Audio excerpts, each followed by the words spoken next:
Hey guys, Level Cap here, and welcome to Devlog number 34 for a space game that I'm making with my buddy Rich and a small community team right now. Today, I am very excited to show off two new spaceships that we have in-game with our new layered material system. We have a little preview taste of a damage system that's very much early stages and work in progress, but it's going to be awesome once we get a dynamic damage system working for spaceships. We have a few new art assets in the works, and Rich has made a huge amount of progress in designing a data-driven mission system, and he's going to give us a talk on that as well. Let's start things off with the spaceships, because they're my favorite.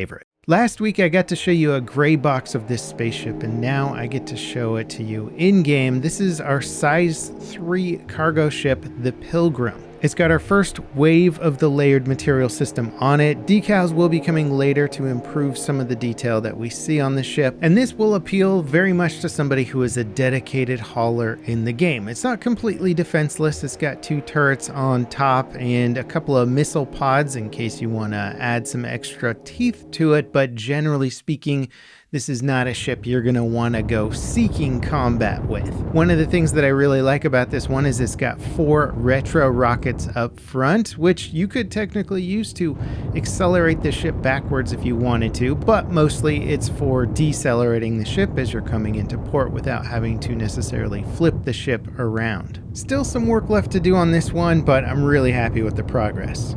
We've also begun to finalize this little size 1 hauling ship. I call it the Lodestar. This ship could serve as something like an upgrade from your starting ship, where it's got an extra turret up front, it's got 2 engines instead of 1, it can hold a little bit more cargo, a little bit more fuel.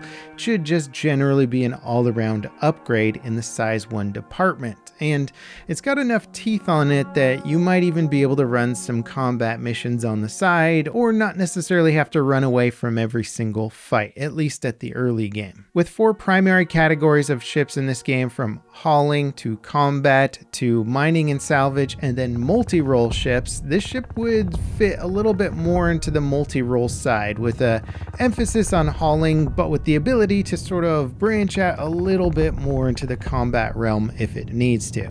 Now, as an indie dev team, we really have to pick and choose where our main efforts go when designing this game. And spaceships were a big one for me because they dominate the screen time. If there's one asset that's on the screen all the time, it's going to be your spaceship. So let's make the ships look good, but also let's come up with a damage system that looks really great as well. And our technical artist, John Lagostini, has just started to play around with a damage system that is based on alpha map painting. A lot of damage systems use decals and layering decals, and you might even remember playing a video game where it let you change how many bullet holes were allowed on screen before it started deleting them. And that's because they were using a decal system, and decals can get expensive. This is using a target painting system, which basically paints an alpha channel in real time while we play. And once that's painted, it's not really drawing any more or less resources than it was before. And so we can have really complex layered material damage systems that once they're applied, we can just save to the ship permanently if we want. There's a lot more steps attached to this system before it can get in the game, but it's exciting to see the early stages.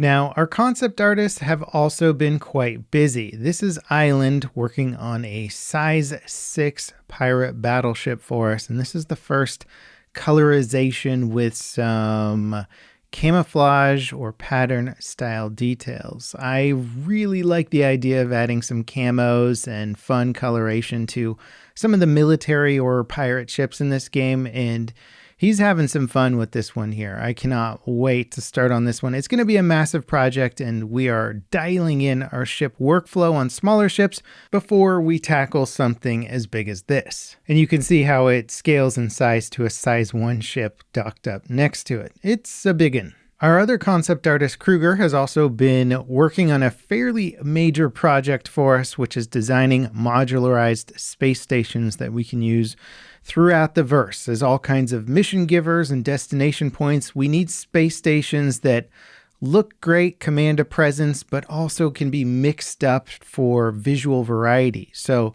We're designing the stations in a sort of sandwich style where each layer can be stacked on top of each other and the order can be mixed up to add variety and swap out with different layer stylings and connect it together. It's going to be a huge amount of work, especially on the modeling and texturing side, but I'm excited to get into it. Now, to make these stations relevant, we of course need a robust mission system, and Rich is going to talk about the progress on that.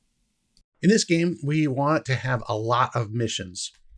At least dozens, but if we can manage it, hundreds. If we're going to have that many missions, we don't want to have to write the code for each mission. What we really want is a system that's modular and scalable. What we mean by modular is we'll have little pieces of mission logic that we can put together like Legos to make a bigger mission. And by scalable, we mean that the amount of code that's required to run 10 missions is going to be the same as the amount of code to run 300 missions. Let's take a look at a working mission, and I'll talk about all the reusable components that we can put together to make this mission work. So first of all, I've docked at this nav beacon, and the nav beacon is a mission agent. Any actor in the world that can interact with a mission, we're calling a mission agent. Mission agents can serve lots of purposes, but one of them is to offer up a list of missions for you to take. So let's take this delivery mission, and when we do that, we now have a list of objectives in the upper right. All right, so let's proceed with this mission. In order to do that, I got to fly to Asteroid Station 22. That's over in lava. I just happen to know that.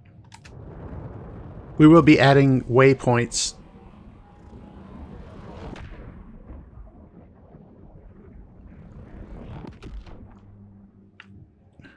All right, the station's just up here. And now I just triggered an objective completion as fly to Asteroid Station. So there's a point in here and a radius around it that once I cross that threshold, it triggers that I've completed this destination objective. And there it is again, because I found the drop box. And now when I get close to the drop box, it gives me a little prompt that's specific, configured for this mission. And when I hit A, it tosses the little, what that's supposed to be is the filtration unit.